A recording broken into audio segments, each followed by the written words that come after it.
ಮಂದಿ ಭಾಳ ನಮಗೆ ನಿಂದ ಮಾಡ್ತಾರೆ.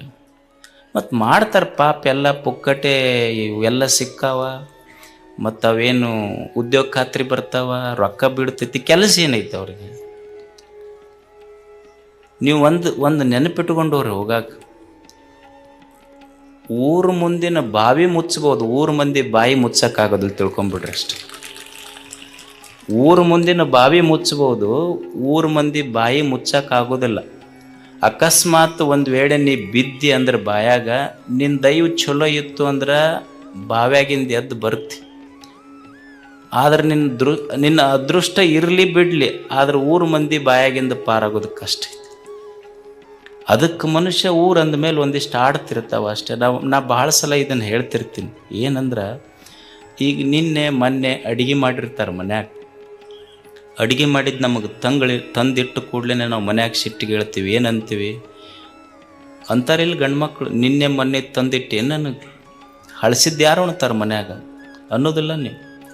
ಏನಾಗ್ತೈತೆ ಉಣ್ರಿ, ಏನು ಒಂದು ಸಮಸ್ಯೆ ಏನು ಅಲ್ಲ. ನಿನ್ನೆ ಮೊನ್ನೆ ಮಾಡಿದ ಹಳಸಿದ ಅಡುಗೆ ಉಂಡ್ರೆ ಹೊಟ್ಟೆ ಕೆಡ್ತೈತೆ ಅಂತ ನಮಗೆ ಗೊತ್ತೈತೆ ಇಲ್ಲ?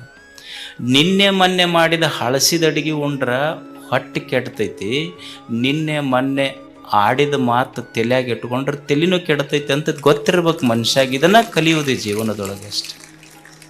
ಅದಕ್ಕೆ ಜೀವನ ಅಂದ್ರೆ ಕಲಿಯೋದಷ್ಟೇ ಇಲ್ಲ. ಏನು ಕಲಿಯೋದು ಅಂದ್ರೆ, ನಾ ಅನ್ಕೊಂಡಂಗೆ ನನ್ನ ಇಚ್ಛೆಯಂತೆ ಜಗತ್ತು ನಡೆಯುವುದಿಲ್ಲ. ಇಲ್ಲಿ ನಾವೇನು ಕಲಿಬೇಕು ಅಂದ್ರೆ, ನನ್ನ ಇಚ್ಛೆಯಂತೆ ನಾ ಅನ್ಕೊಂಡಂಗೆ ಈ ಜಗತ್ತು ನಡೆಯುವುದಿಲ್ಲ. ಈಗ ಯಾವ ಅತ್ತಿಗೆ ಇಚ್ಛೆ ಇಲ್ಲ ಹೇಳಿ, ನನ್ನ ಸೊಸೆ ಬಂದು ಬಿಸಿ ರೊಟ್ಟಿ ಮಾಡಿ ಕೊಡ್ಬೇಕಂತ ಯಾವ ಅತ್ತಿಗೆ ಇಚ್ಛೆ ಇರೋದು? ಎಲ್ಲ ಅತ್ತಿಯವ್ರಿಗೆ ಇರುತ್ತೆ. ಅಲ್ಲಿ ಉಂಡಾರ ಏಸು ಮಂದಿ ಅವ್ರು ಕೇಳ್ರಿ ಹೇಳ್ತಾರೆ ಅವ್ರು ಅಷ್ಟೆ. ಆಕೆ ಕನ್ಯಾ ನೋಡಕ್ಕೆ ಹೋದ್ಲ ಅತ್ತಿ, ಹೋದಾಗ ಕೇಳಿ ಏನು ಬರ್ತೈತಿ ನನಗೆ? ಇಡ್ಲಿ ದೋಸೆ, ಇಡ್ಲಿ ಬರ್ತೈತಿ, ದೋಸೆ ಬರ್ತೈತಿ, ಹೋಳಿಗೆ ಬರ್ತೈತಿ, ಎಲ್ಲ ಬರ್ತೈತೆ ಅನ್ನಂತ ಕೇಳಲತ್ತಿ. ಇವು ಆರ್ಡರ್ ಕೊಟ್ಟರು ಹೋಟೆಲ್ನಾಗ ಎಲ್ಲ ಬರ್ತಾವಂದ್ಲಕ್ಕೆ. ಅಂದ್ರೆ ಯಾರಿಗೆ ಇಚ್ಛೆ ಇಲ್ಲ, ನಮ್ಮ ಇಚ್ಛೆಯಂತೆ ಜಗತ್ತು ನಡೆಯುವುದಿಲ್ಲ. ಇಲ್ಲಿ ಕಲಿಬೇಕಾದದ್ದು ಏನು ಜೀವನದೊಳಗೆ ಅಂದ್ರೆ, ನನ್ನಿಚ್ಛೆಯಂತೆ ನನ್ನ ಜೀವನ ಜಗತ್ತು ನಡೆಯುವುದಿಲ್ಲ. ಜಗದ ಇಚ್ಛೆಗೆ ನನ್ನ ಜೀವನವನ್ನು ಹೊಂದಿಕೊಂಡು ಬದುಕುವುದೈತಲ್ಲ, ಅವರಿಗೆ ಸಂತರಂತ ಕರೀತಾರೆ. ಇದನ್ನು ಕಲಿಯೋದು ಮನುಷ್ಯ. ಬುದ್ಧ ಇದರ ಅರ್ಥ, ಇರುವುದನ್ನು ಇದ್ದಂತೆ ಸ್ವೀಕರಿಸುವವನಿಗೆ ಬುದ್ಧ ಅಂತ ಕರೀತಾರೆ. ಒಪ್ಪುಕೊಳ್ಳೋದು ಜೀವನದೊಳಗೆ. ಏನು ವಯಸ್ಸಾತು, ವಯಸ್ಸಾದ ಕೂಡಲೇ ಏನಂತೀರಿ ನೀವು? ಏನ್ರಿ ಸ್ವಸ್ಥರು ಮಕ್ಕಳು ಒಟ್ಟ ನಮಗೆ ಸೇರೋದಿಲ್ಲ. ಎಲ್ಲೋ ನಮ್ಮ ಹುಡುಗ ಹೇಳ್ತಿದ್ದು ಒಂದು ಆತು, ವಯಸ್ಸಾದ ಮೇಲೆ ಆಗೋದಲ್ಲ. ಏನು ಕಲಿಬೇಕಪ್ಪ ಮುಪ್ಪು ಬಂದ ಮೇಲೆ ಅಂದ್ರೆ, ಮುಪ್ಪು ಬಂದ ಮೇಲೆ ಗಪ್ಪಿರ್ಬೇಕಂತ. ಮುಪ್ಪು ಬಂದ ಮೇಲೆ ಗಪ್ಪಿರ್ಬೇಕು. ಮಗನ ಮಾತಾಡಿಸ್ಬೇಕಾದ್ರೆ ಸೊಸಿ ಮಾರಿ ನೋಡ್ಬೇಕು. ನನ್ನ ರೊಕ್ಕ ಎಣಸಕ್ಕ ನಾನಾ ಕಳ್ಳಾಗಬೇಕು. ಶಟ್ಕೊಂಡು ಕುಂತ್ರ, ಶಟ್ಕೊಂಡು ಊಟ ಬಿಟ್ಟರೆ ಹೆಂಡತಿ ರಂಬಿಸ್ತಾಳ ಅನ್ನೋದು ತಲೆಯಾಗಿಂದ ಬಿಟ್ಟಿರ್ಬೇಕು. ಮುಪ್ಪು ಬಂದ ಮೇಲೆ ಗಪ್ಪಿರ್ಬೇಕಂತ ಇಷ್ಟು ಕಲಿಬೇಕು ಮನುಷ್ಯ. ಕಲಿಯುವುದಿಲ್ಲ ಅಷ್ಟೇ ಜೀವನದೊಳಗೆ.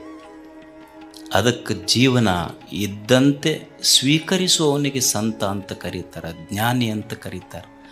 ಯಾಕಂದ್ರೆ ನಾನೇನು ಬಯಸ್ತೀನಲ್ಲ, ನಾನಿರುವುದು ವರ್ತಮಾನದಲ್ಲಿ, ನನ್ನ ಬಯಕೆಗಳಿರುವುದು ಭವಿಷ್ಯತ್ತಿನಲ್ಲಿ. ಅಂದ್ರೆ there is a difference, gap. ವರ್ತಮಾನಕ್ಕೂ ಭವಿಷ್ಯಕ್ಕೂ ಗ್ಯಾಪ್ ಇದೆ. ಅದಕ್ಕೆ ವರ್ತಮಾನದೊಳಗೆ ಏನು ಸಿಗುತ್ತದೆ, ನಿನ್ನೆ ಸತ್ತು ಹೋಗಿದೆ. Yesterday is dead, tomorrow is not yet born, what I have with me is today.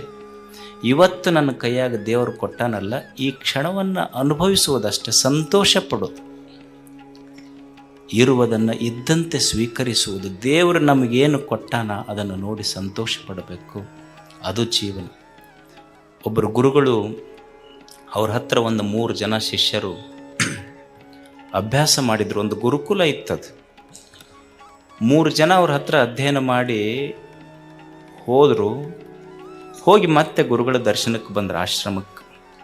ಗುರುಗಳು 3 ಊಟಕ್ಕೆ ಕೊಟ್ಟರು. ಊಟಕ್ಕೆ ಒಬ್ಬನಿಗೆ ಬಂಗಾರದ ತಟ್ಟೆ ಕೊಟ್ಟರು, ಒಬ್ಬನಿಗೆ ಬೆಳ್ಳಿ ತಟ್ಟೆ ಕೊಟ್ಟರು, ಒಬ್ಬನಿಗೆ ಮಣ್ಣಿನ ಪ್ರಯಾಣ ಮಣ್ಣಿನ ತಟ್ಟೆ ಕೊಟ್ಟರು. ಎಲ್ಲರ ತಾಟಿನೊಳಗೂ ಒಂದೊಂದು ರೊಟ್ಟಿ ಹಾಕಿದ್ರು,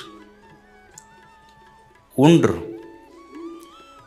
ಮೂವರಿಗೆ ರೊಟ್ಟಿ ನೀಡಿದ್ರು ಗುರುಗಳು. ಒಬ್ಬನಿಗೆ ಬಂಗಾರ ತಟ್ಟೆ, ಒಬ್ಬನಿಗೆ ಬೆಳ್ಳಿ ತಟ್ಟೆ, ಒಬ್ಬನಿಗೆ ಮಣ್ಣಿನ ತಟ್ಟೆ ಕೊಟ್ಟು ಮೂವರಿಗೆ ಒಂದೊಂದು ರೊಟ್ಟಿ ಹಾಕಿ ಊಟ ಮುಗಿದ ಮೇಲೆ ಮಣ್ಣಿನ ತಟ್ಟೆಯಲ್ಲಿ ಬೆಳ್ಳಿ ತಟ್ಟೆಯಲ್ಲಿ ಉಂಡ ಶಿಷ್ಯರು ಗುರುಗಳಿಗೆ ಬಂದು ಹೇಳಿದ್ರು, ಅಲ್ಲ ನೀವು ಬಹಳ ದೊಡ್ಡವ್ರಂತ ತಿಳ್ಕೊಂಡಿದ್ವಿ ನಾವು, ನಮ್ಮ ಮೂವರಿಗೆ ಬೇರೆ ಬೇರೆ ತಟ್ಟೆ ಕೊಟ್ರಿ ನೀವು.